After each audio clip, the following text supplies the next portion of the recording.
why can't that be the representation of what architecture is for the common person, so that they understand that, yes, not only can you probably afford it, but there's a benefit to it.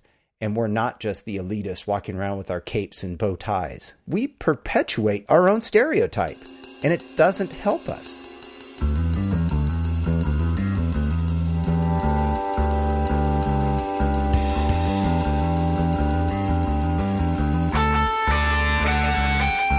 Welcome to the Archispeak podcast. I'm Evan Troxel.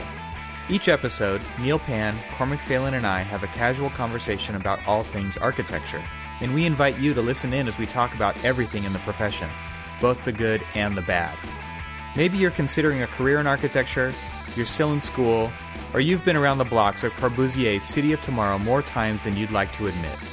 Join us in the studio as we stand around the water cooler and talk about why we love our chosen profession. It's time for some Archispeak.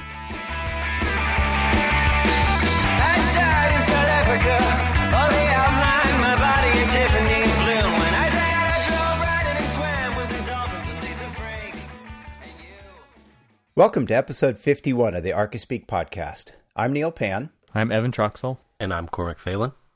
And this week's show is sponsored by ArcCat, and we will have more to say about them later in the show. And we really do appreciate them returning as a sponsor to Archispeak. Really appreciate that. So to kick off the 2015 year, we thought we'd take a look at the State of the Union, so to speak, in architecture. And this is being brought about by an article from Forbes magazine, or at least Forbes online, by a gentleman named Justin Shubo, I believe. I got that name correct. And he wrote an article that's titled, "Architecture Continues to Implode. More Insiders Admit the Profession is Failing."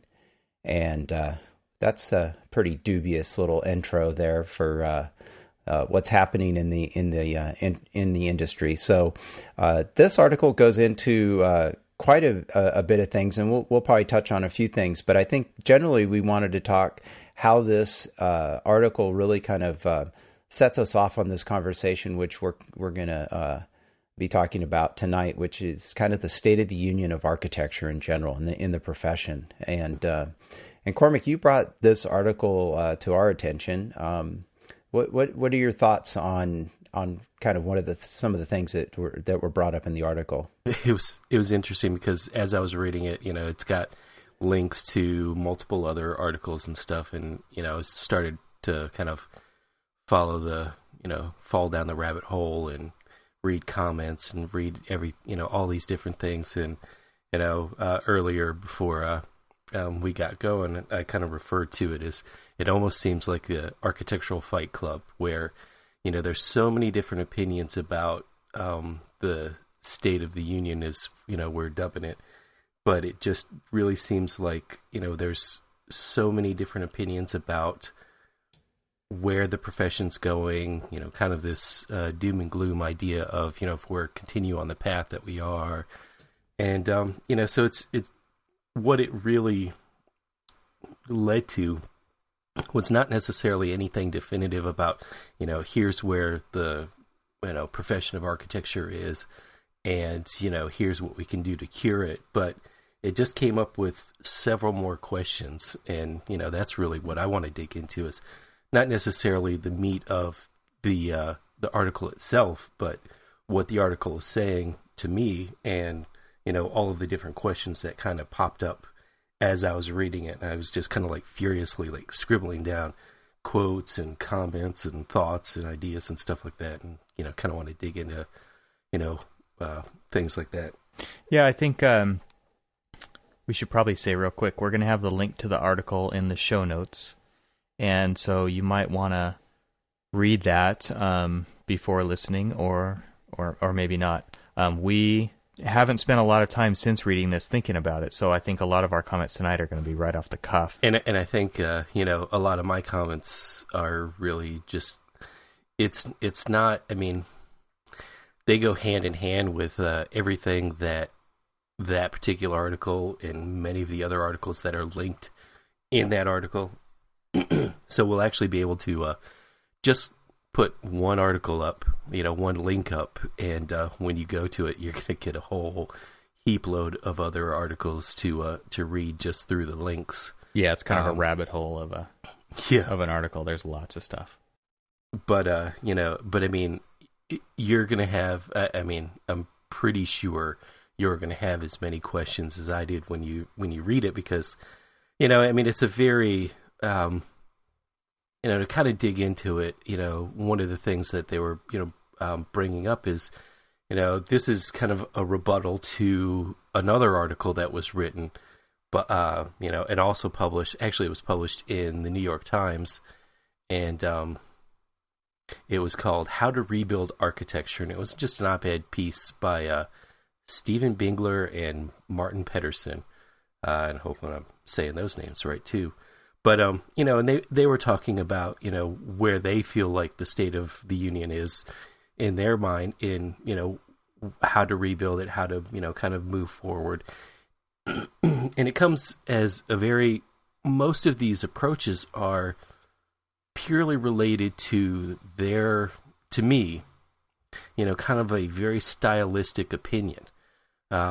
It's surface. These guys are, it's a very surface thing. I mean, it's well, I think the state of architecture is really bad because, we've got all these modern buildings in it, or we've got, these guys who are trying to hold on to tradition and do all of these, traditional buildings or classical buildings, or these guys over here, they're very avant-garde and look what they're doing, and oh my God, that's going to kill architecture. And it was more of how they felt the fashion of architecture is destroying architecture. And so it was that's why I called it, the Architectural Fight Club, because it was a bunch of infighting between architects and architectural critics and architectural opinionators that just, they want to kind of have their voice heard of what, and it's just a typical, it's almost like a typical Sunday afternoon with a bunch of different architects that have a bunch of different styles, and why theirs is better and why the other guy's style is going to kill architecture. Yeah, it's a lot like religion or Mac versus PC, which often comes down to some kind of a dogmatic viewpoint where it's people love what they love, right? And so they're going to fight to the death and argue tooth and nail up against other people who have the opposing viewpoint. So I don't think this is too different from those other things. Ford versus Chevy. Ford. Exactly. There is, there was one, kind of like underlying thing that all of them could agree on. And I think, maybe you guys have different thoughts on this, but there is a concerning amount of architecture or buildings created by architects. Let's kind of water it down a little bit. That, isn't putting our best foot forward. They're, they just kind of, they're watered down. They're not, it's something that's, maybe just not trying. And I'm trying to be really nice here. Because I really want to avoid just saying, really crappy. They were, it kind of goes back to the Geary, assertion of the, 98% of, architecture is shit. And, in a way, one of the things that they're arguing about is, now, it kind of has a point, it's just like, this style is bad, that style is bad, this is affecting it, that's affecting it. And they're kind of attacking each other on, what I'm considering as architecture that's at least trying. And what everybody seems to always tend to ignore is all of the architecture that isn't trying. Is that architecture? I mean, exactly. Maybe everybody already knows that it isn't. I don't know. Well, you've got all of these cookie cutter builder, developer type structures that are out there that, you can They're pick me up. anonymous. Yeah. There are these anonymous buildings that you can pick me up and put me in California or the Midwest or, here in the East, and they all look the same. It's just this watered down, kind of very distilled, kind of building. Well, hey, Cormac, I'm going to jump in right here because I used to work in that industry, and it's not about it's all about the builder making a buck. I mean, right. At the end of the day, right? I mean, so, and this was something that as an architect we fought often with our developer clients with, is that we wanted to create, specific architecture for the place, and the builders often would come in, and depending on the let's say the cost of the project, and depending on where it was, they were always like, hey, where's our plan book?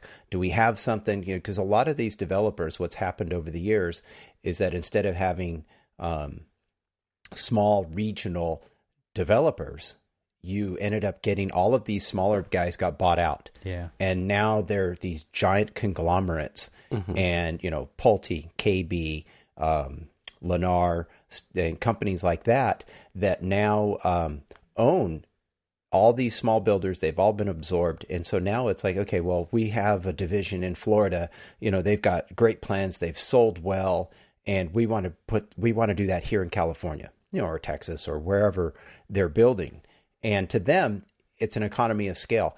I don't have to pay the architect again to do it. Maybe there's some small changes we have to do to update it, but that's it. We don't have to start from scratch. So it's an economic decision. It's a product. It's a product. Exactly. It's a product economically decided upon to do. Now, I will say this, in some places here, mainly probably in the Bay Area and to a certain extent in areas in Southern California, there's some pretty strict guidelines about what you can and can't do. And there are many jurisdictions around here are always trying to push the envelope of you can't just do a plain square box with no articulation. And that's not always been the case. And so for some of our projects, we had the jurisdictions pushing us. And so we had to push the developers like, hey, you're not going to get away with just a blank box here. And, that you're pulling from Arizona or Texas or wherever they're pulling their plans from. And so this actually was brought up, or at least my comments, one of the things that came up in the article, they were talking about designs that were done for New Orleans after Katrina.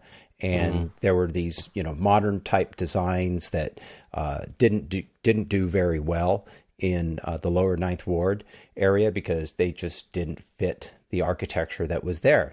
I think one of the comments was, flat roofs. It's like, hey, doesn't anybody realize it rains here?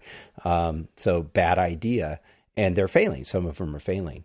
But what I thought was interesting, and one of my comments was, why shouldn't some of the architects that are out there, or later on, the other article written by Aaron Betsky, which is kind of really out there. I mean, he's kind of on the far end of the spectrum of, hey, we need to challenge, we need to push, every project should be out there. And if you're not doing that, then you ain't shit. I don't know. That's kind of where his comments were coming from. But the way I took it is, and the other guys were saying, oh, well, we need to be more traditional. And the two gentlemen you mentioned earlier, they were trying to do something that is more, what do they say here, physical and spiritual to the area. And so my thing is, I think we need some of both. I think we've got a spectrum here, and we need the Frank Gehry's out there pushing architecture in a direction, and we have to accept that architecture is not going to work for everybody, and so you're not going to, so you have to have, you're going to end up with crappy architecture on one side because people just need a place to live, and they don't really care. I mean, there's a lot of people out there, they just don't care. They don't have a design sense. They don't have a style sense. They just need a home or a building to work out of. Nobody cares. And nobody's going to give a thought to it. So I think you've got that on one side. You've got the Frank Gehry's and, the other people on the other side trying to really push modernism or, push the envelope and, who cares if it leaks, but we're pushing the architecture forward. I'm sure they care, but it's still, I think I agree, it's very important that there is a spectrum, and because that's called progress. And right. It's just like these Silicon Valley companies or SpaceX or Tesla or Apple or Google or, it's all of these companies they don't push the boundary in every aspect of their business, but they push it in at least a few, if not a big majority of them, because that's the business they're in, is pushing boundaries. And to me, that's the business that some of these architects are in. And if a client wants to pay for that, I mean, why? I guess everybody gets to have an opinion about everything. But when it comes to stuff like the Louis Vuitton building, and, where they are really talking about these monuments, these objects, the fashion, I mean, really, like, if that stuff wasn't done, that those technologies, those materials never make it into the market, and we would still be building everything out of sticks and plaster, right? Well, okay, so think about this. I like to think about the way that the car industry kind of evolves and technologies in the car industry evolve is normally through the racing industry. They try things out, better braking systems, better, handling and controlling and stuff like that, that eventually basically gets kind of dumbed down to a usable product for the everyman. And so, you've got the, regular Fords and Chevys and things like that kind of bring all of this envelope pushing technology into everyday use. And so, you've got these arguments of, all these different architects who are talking about, okay, it's only architecture if you're pushing the limits and you're like on the cutting edge, you're staying avant-garde. And the kind of more, and, I kind of wrote this little quote of, charming versus avant-garde, so to push it, to take this avant-garde stuff and push it as far as you can to make some of the make some of the things that you've discovered in this avant-garde, kind of pushing progress forward kind of mentality, make it usable kind of on the everyday scale. You normally don't say, okay, I'm going to have a whole row of Frank Gehry houses. You're going to say, here's the big Frank Gehry building, and now I've got a bunch of, more of what everybody's used to kind of buildings that, take that application and kind of, make it more acceptable to the common man, and it's kind of interesting. Some of the comments, back and forth is that, architecture is for, for almost the elitist, and, common man be damned. But, yeah, that was the one that was in the Architect magazine, right? He said that architecture is for the people who can afford it.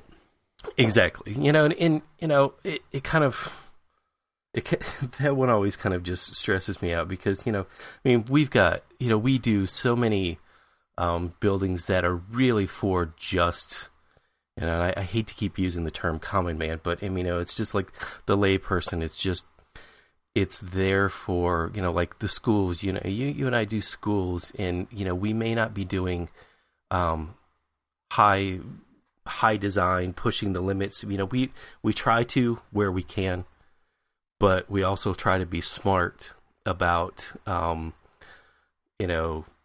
where we use the money, how we use the money, because this is a building that's, for education. And how do we create spaces that make,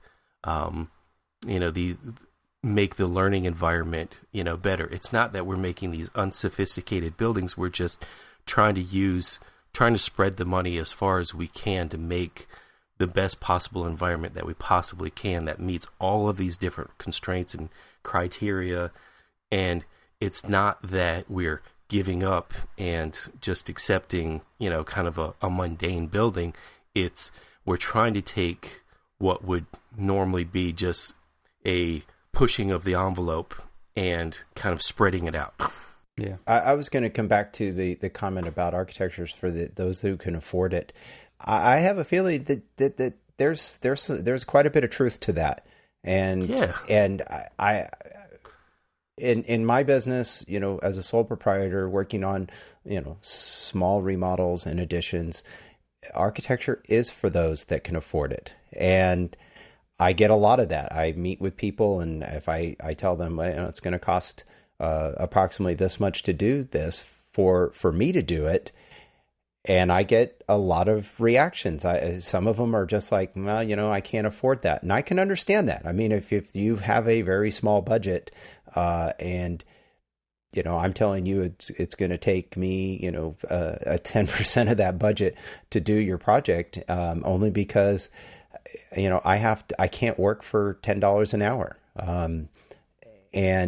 And so I have a standard I have to maintain in order to put food on the table and to pay the bills, just like, they do as somebody who's trying to hire me. So I think there's a lot of truth to it. The people who can afford it can use it. Now, that being said, some people want that service and will pay for that service because they understand that there is a benefit. And I think that's one of the areas that architecture is really falling down, is because all of the press seems to go to the Frank Gehrys and the other folks that were mentioned in this article that are pushing the envelope. The Betsky article, that's just like, don't care about everybody else. And I think that, unfortunately, that's the perception that, going to your words, the common person sees. They see that. And I really think that is something that the profession in general needs to focus on, is that architecture is not for the elitist. It needs to be for everybody, because it's very obvious when I'm driving down the street or walking a house and I go, oh, what happened here? It's very obvious that an architect likely wasn't involved in this, because there's just very odd decisions that were made that create strange spaces. And so, I have a problem with that. That's where I think architecture is in a crisis, is that we're going to the extremes where people who can afford us are the only people that get that service. And then the perception is that, well, I'm just a common person. I just want a room addition. I don't need an architect. I get that a lot. Oh, I really don't need an architect for this, right? It's true. I mean, what do I need? I need a blueprint. I need a permit. And so I don't need an architect. But then all I have to do is sit down, and in like 5 minutes, I can spot half a dozen different problems with a particular layout or something. And this isn't always true, but it's like, an architect can make this better. And I really think that the profession needs to focus on, I don't know the percentage, and maybe you guys can think of this off the top of your head. I mean, the majority of firms in this country are like 5 to 8 man or person offices, and doing small projects. And it's like, well, why can't that be the representation of what architecture is for the common person, so that they understand that, yes, not only can you probably afford it, but there's a benefit to it. And we're not just the elitists walking around with our capes and bow ties. We perpetuate our own stereotype, and it doesn't help us. Well, yeah, and this is why I think the headline makes more sense when you start to frame it this way, which is that the profession is imploding. Really what it's doing is it's the gap in between is getting much wider, right? I mean, we can see the exact mirror happening with the economics of this country, where the rich are getting richer and the poor are getting poorer, and there's nobody going to be left in the middle pretty soon, right? I mean, it's the same type of a thing.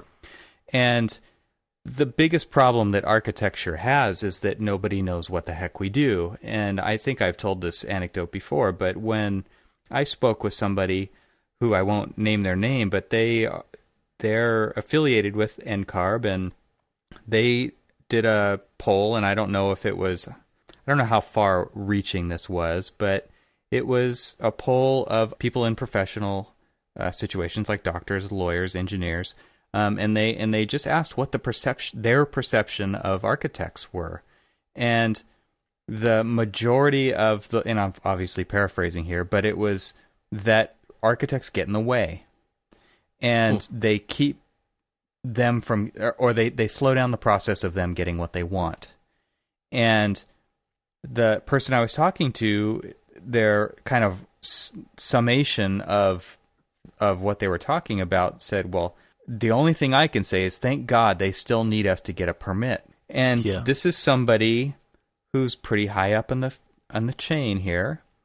And I thought, how long until they don't need us to get a permit? That's my first thought. Right. Because if people see that as a problem, they will find a solution to it, and they will cut you out of that equation. And the reason that could easily happen is because nobody sees the value, right? And I'm totally generalizing when I say nobody, but lots and lots and lots. The majority of people do not see the value of what we offer, and it's because we suck at telling it. We totally suck at it. We show pictures of finished buildings from the outside at sunset. We don't show what it's like, how we've made somebody's life better in this building. We suck at that. We don't tell those stories. And we are damn lucky if we have a client who will tell those stories, because that's how we're going to get our next job, right? I worked with them. They did this, this, and this for me. You should work with them too. Oh, that sounds great. I had no idea that architects do that. And so to me, like, that's really where architecture is imploding, is because we're not good at sharing what we do with people who need what we do. We're good at sharing it with ourselves. Or something as simple as you're talking about explaining what we do and, what value we bring to the project. Another thing that we can do in this way of storytelling is, how does what we do affect what they do? How did we make their business or their school or their whatever better? I mean, through, better architecture, are we making their workers happier, and more comfortable at what they do, so that they can become more productive and things like that? And there are, study after studies that show, especially in, our line of, design right now, Evan. I mean, you and I do, schools a lot, and, what are some of the things that, studies show about improvement in, test scores and, the ability to learn and all this other stuff? It's, through the improvement of the environment, but we're not, 9 times out of 10, that's not what we're selling. That's not what we're telling them. Well, and we also have the cards kind of stacked against us a lot of times. I know with a lot of clients that I work with, the people involved in that process are not even on the educational side of the business. They're on the finance side. They're on the maintenance side. They're, and so a lot of times I'm going to have a maintenance guy making a decision about the learning environment based on the how sturdy is this material versus, what kind of light can we get in this room? Or there's lots of what ifs all the time. Well, what if somebody kicks a soccer ball? What if somebody throws something at this? What if somebody scratches that? What if? And it's like, well, really? You can never stop asking what if questions. And so at that point, it becomes a prison. You start thinking with that mentality, and you go to, I guess, lowest common denominator, the beefiest stuff that, the smallest windows, the bulletproof. And so then, I mean, why? What? Okay, so you have to ask why, right? Well, it's because it makes their job easier.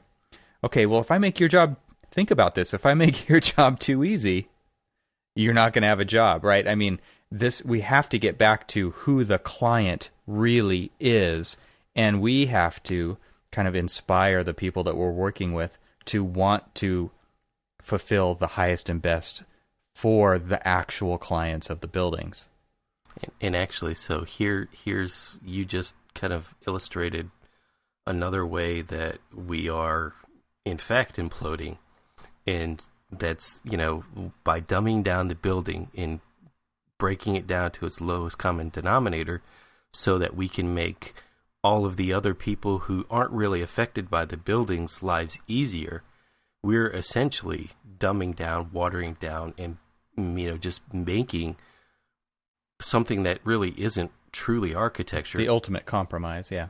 It's just a build. It's going and taking the philosophy. I mean, you think about, you and I were having a chat earlier before we started about kind of my favorite period of architectural history is the, late 1800s and early 1900s, where, there was such this interesting innovation. And if you think about the way that the, and this is the early onset of the automotive industry and stuff, thinking about all of the manufacturing buildings and how amazingly they were designed. And they were absolutely utilitarian, but I mean, they were also, done by architects. And if you think about how they are done today, they're big metal buildings. They're completely taken us. You were talking earlier about how to remove us from the equation, how to get the permit without having an architect. Well, those are some ways. Go pre-manufactured, because pre-manufactured, depending on the jurisdiction, there's plenty of places that a engineer or a contractor can pull it if it is a pre-approved product. The state's already reviewed it. They said, yeah, this is good to go. You just give me a site plan and, your drainage plan and your parking and all that other stuff, and you can put whatever metal building you want on there. And guess what? We're not in the equation anymore. That also happens in residential too. I mean, I think in many states, if you wanted to pull a permit to do a single family home, you can do so. You don't need an architect for that. And that's been a big challenge, I think, for a lot of sole proprietors that are trying to do smaller projects. That's what you're up against. You're often up against, and it's less likely that an individual homeowner is going to, do a set of plans for their addition. They can. Oftentimes an engineer will do something, and the architect's cut out of that equation as well. And more often you see a contractor will come in and they'll do a simple sketch, or they'll hire some drafter to just drop a simple set of plans that aren't done very well, but they're done well enough that they get a permit. And so architects are constantly battling those perceptions and those, not only the perception, but you're also battling the cost, because the contractor has an advantage. Every stick he buys, every piece of material that they put into an addition or remodel, he upcharges, or can.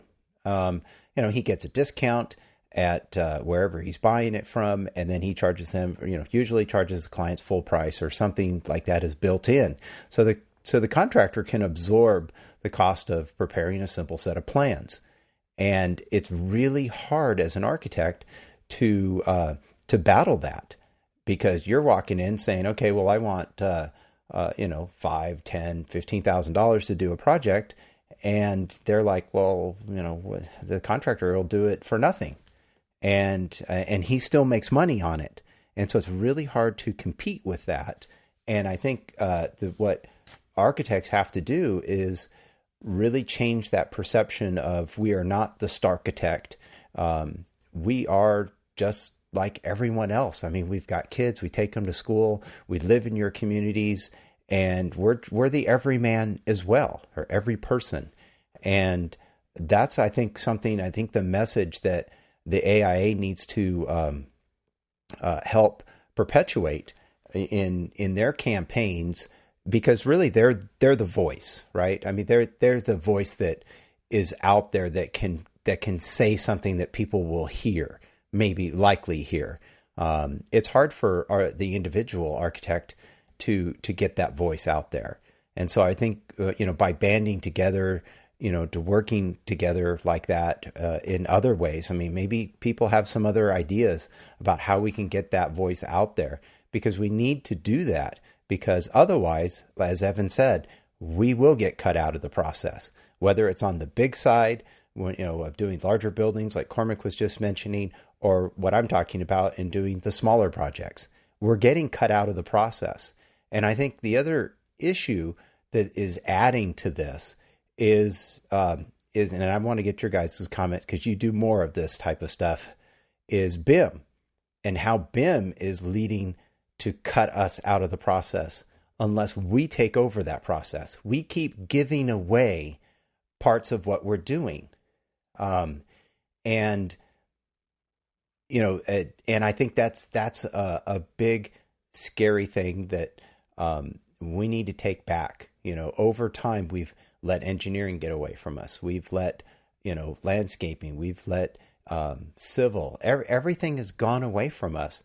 And if we keep just giving it away, what's left? Well, that's because of, I've always commented about that where, we're so in fear of litigation that we've subdivided our profession so much that we've basically eliminated, to eliminate the fear, we've eliminated a lot of our responsibility, and we've given it all away, given it to all of those people that you just named. I mean, we've given the control and the responsibility where we had the opportunity to, have a greater effect on a project, big or small. We've ended up giving it away. Yeah. Well, let's talk about one way we can maybe get some of that back, and that's using ArcCAT, our sponsor, actually. Yeah. So would you like someone to draw CAD details for you, create BIM objects for you, write specifications for you? Would you like someone to do it for free? ArcCAT has already done all this for you. If you search the ArcCAT libraries for these products and more, free of charge, no registration required to download content, ArcCAT has created a website devoted to you, the building professional, to find building product information fast and hassle-free. So check out ArcCAT today at arcat.com. That's ARCAT.com. Do you have any ArcCAT stories this week, Cormac? Yes, actually, I was looking for a casework, plastic laminate casework specification, and sure enough, what was the first place I went to? ArcCAT to, download it, because there was specific sections that were missing out of our office standard specification that, kind of left our spec wide open for misinterpretation. And so I went on to ArcCAT and and it ended up being issued out as an addendum, and they helped me again, or saved me again. Nice. Excellent. Yeah. Well, thank you very much to ArcCAT for sponsoring ArchiSpeak. And saving me. Exactly. So I want to get your guys' comment about BIM. Where do you see that affecting? I mean, is that an opportunity for architects to get back in the game, to start taking over and becoming the master builder again? Or are we going to be cut out of that process and I think that you guys can probably more talk specifically about that because you work on larger structures that involve all these different people, and you're using BIM to do that. Are we getting cut out of the process? Is the contractor are they cutting us out again, or do we have an opportunity using BIM to reassert ourselves back into and as the control of the master, the kind of the idea of the master builder, and will that help save architecture for the future? Man, it's complex. It's a super complex issue because with the projects that we do, if your consultants aren't doing it too, it loses a lot of value. Yes, during totally during that construction process, especially. And so there's got to be some kind of reason up front for you to actually invest in doing it. And if you're just doing it for yourself, it probably isn't going to be worth it to do it that way, because I don't think that just having a model puts you in a better position to be the master builder at all. Yeah. I honestly feel like I put out a better product because I understand the building better. But the contractor doesn't look at the BIM model. at least on the projects I'm working on. Now, I know that there are contractors out there who will take it and use it, and they will get value out of it. But in my line of work, the cost estimator doesn't use it, the contractor doesn't use it, the client doesn't use it. The consultants will use it kicking and screaming and dragging their feet the whole way. So it's a battle. And just to give you a kind of a different type of a story, one of the projects that I did a few years ago, where it was one of our earlier BIM projects, the contractor rebuilt the entire thing with all the systems themselves, and they offered that as a service to the client. And they did it. When we had already done it, they wanted to do all their own clash detection. They wanted to do all, because they were going to be building it, right? So on one hand, I could see that it made sense, but on the other hand, you could say, well, you already had this great resource. Why didn't you use it? So in that respect, it's going against us because that was a service that they offered, and they were able to convince the client to go with it. And so that worked against us in that regard. Interesting. Well, what's interesting about that story is that it's another example. I look at BIM. BIM right now is in its infancy. As much as we're rushing forward to use it, it's in its infancy. Evan just rattled off so many things that BIM could be doing right now that totally capable of it. Probably 99% of the buildings that are out there now that are in Revit or BIM or whatever other program you're using for BIM, they're not doing it. I mean, the full integration of specifications into your BIM model. I mean, you'd be able to do that. Making your life easier with doing scheduling and coordination changes. I mean, it's the biggest thing, I think. Exactly. And all of these things, and because so many people are reluctant to use it right now, it's really not being used to its fullest potential. So we're still decades off, to be quite honest with you, in my own opinion, of really truly being able to use BIM to its fullest extent. I mean, I don't think it's the software company's faults, even though there are problems and there are weird ways to do things, ways you wouldn't expect. But it's more than that. You have to blame people for not actually using it. It's just like there's no excuse for people not using CAD. I mean, you could use any argument you want. You could say SketchUp. You could say BIM. It's all the same thing. Architects are very slow to change the way they work. Right.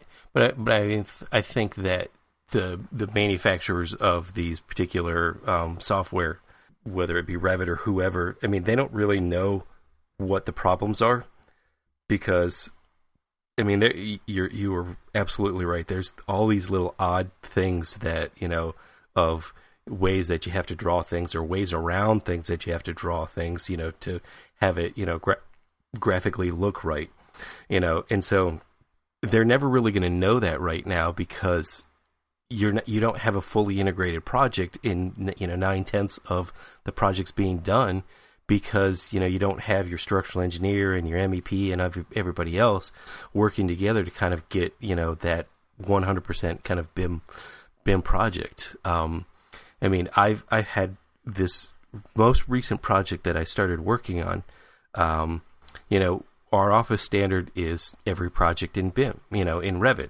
So here I am doing it's a small little, pool project, natatorium.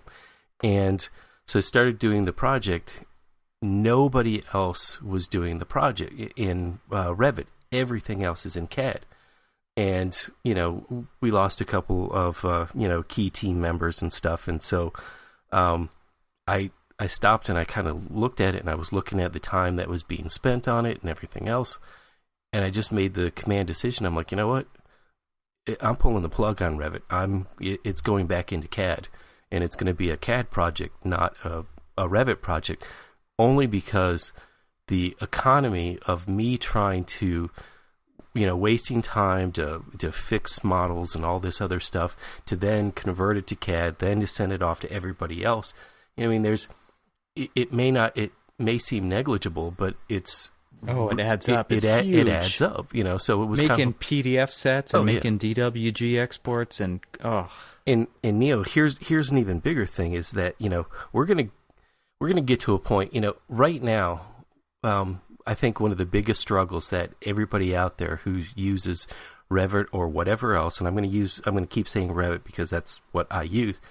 You know, one of the biggest struggles is to get the 2D form, the actual, you know, the print your prints to look right, which is crazy. To look like what, you know, CAD could produce. So you're spending this exponential effort to try to get your drawings to look right, because that's how we build everything right now. We're building it in the, you know, from the 2D paper, not from the 3D model. So until we get to the point where contractors are going to be building from the model and not from the drawings, we're not using BIM to its full potential.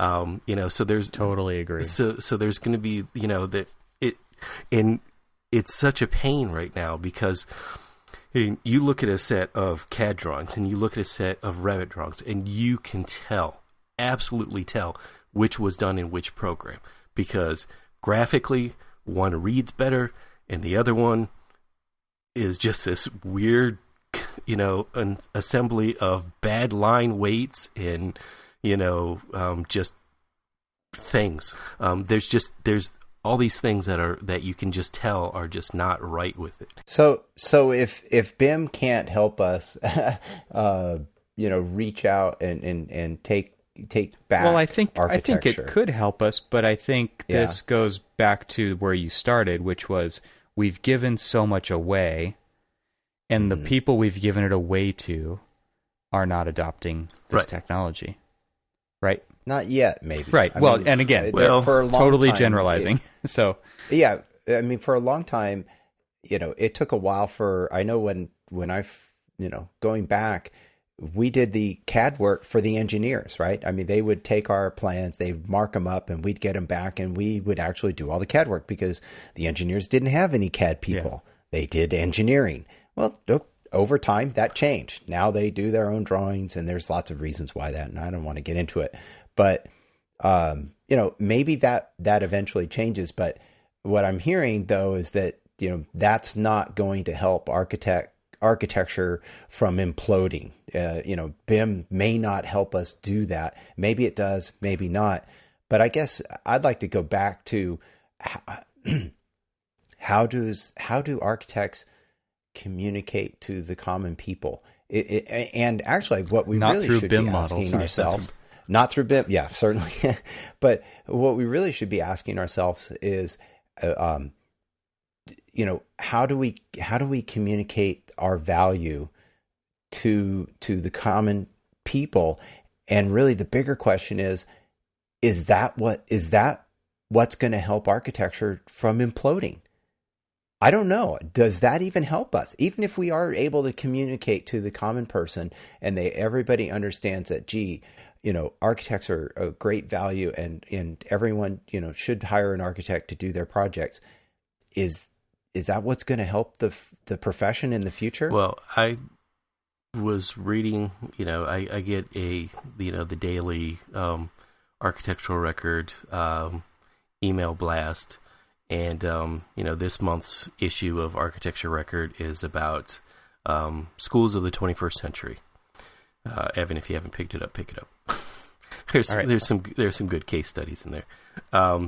But so I click on the article, and there was a link to, or they just had a side video, and it was about the Rural Studio. So of course, you know, me being an Auburn man and Rural Studio near and dear to my heart, I clicked on it, and you know, it was a kind of a promotional video about the 20th anniversary of the Rural Studio, and it had the professor Andrew Freer on there.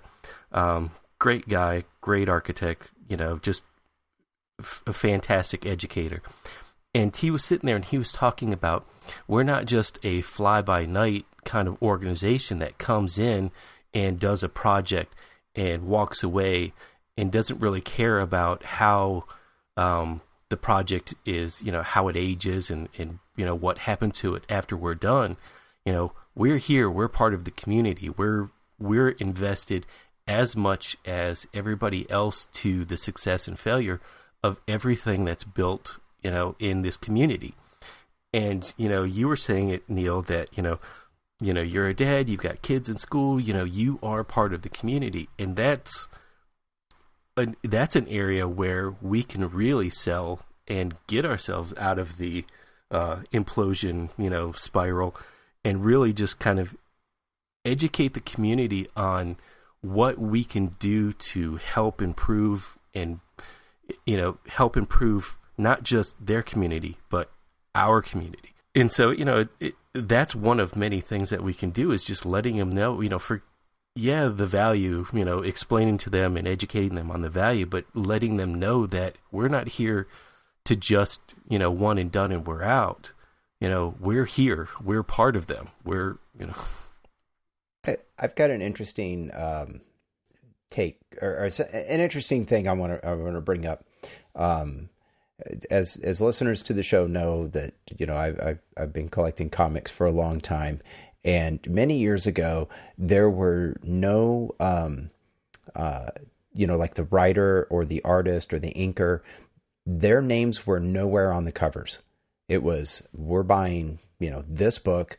It's Superman, it's Batman, it's X-Men, whatever it is. And that's the story you're going to read.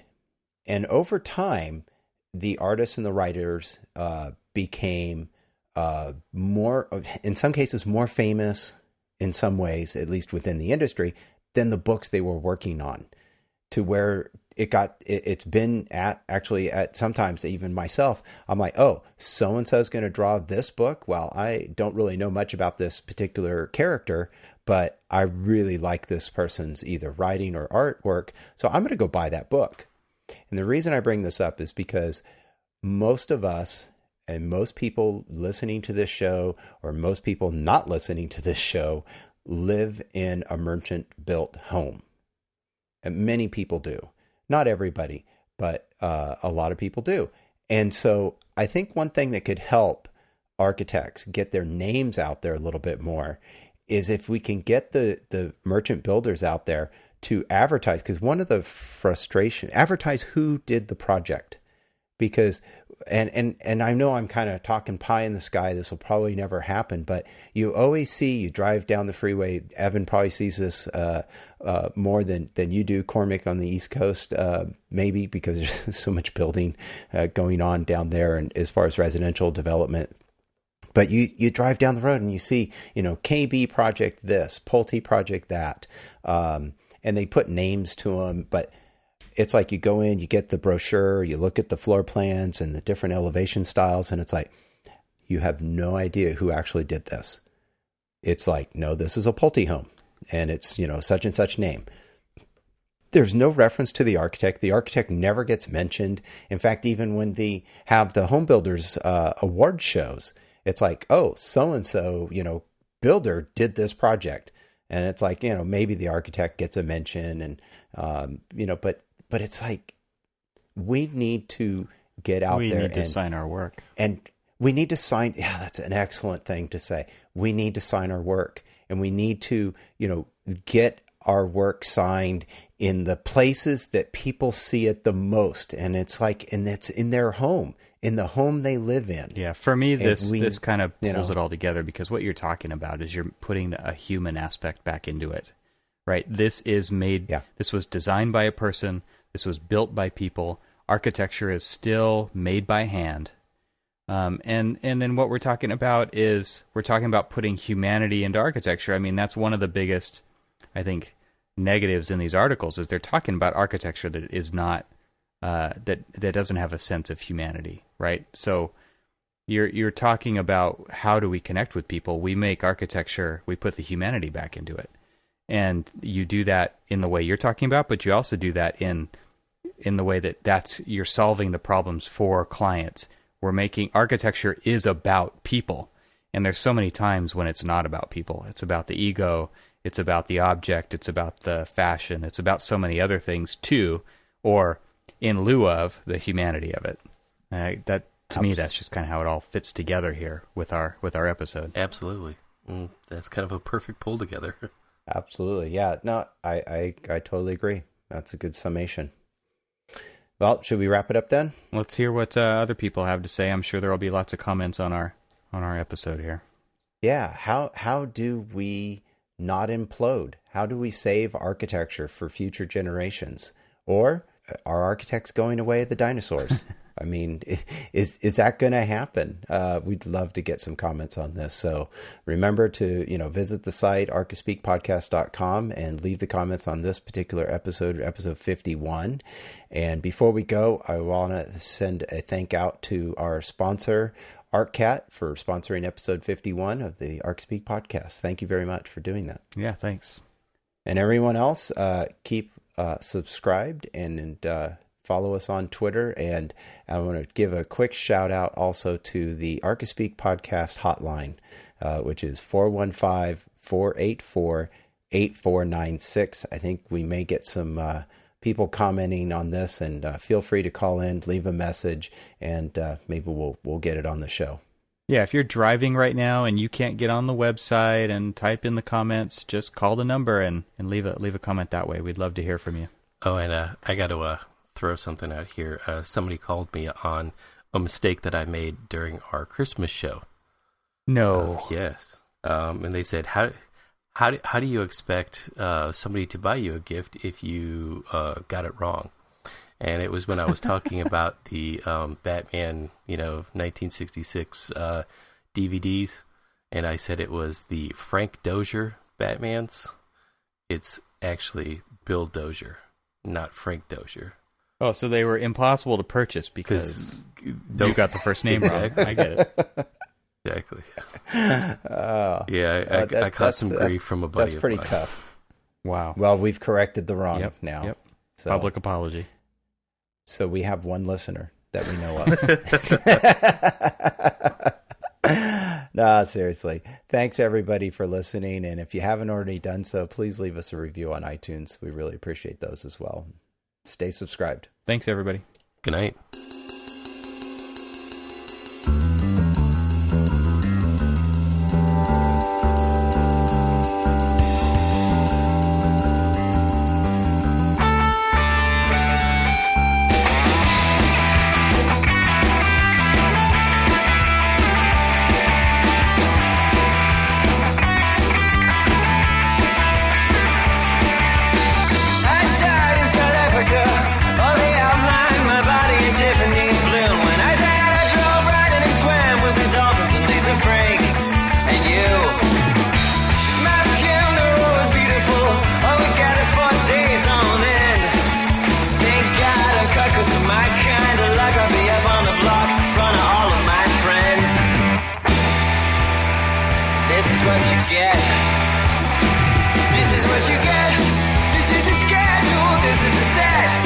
It's unpredictable as you forget. It's low, you can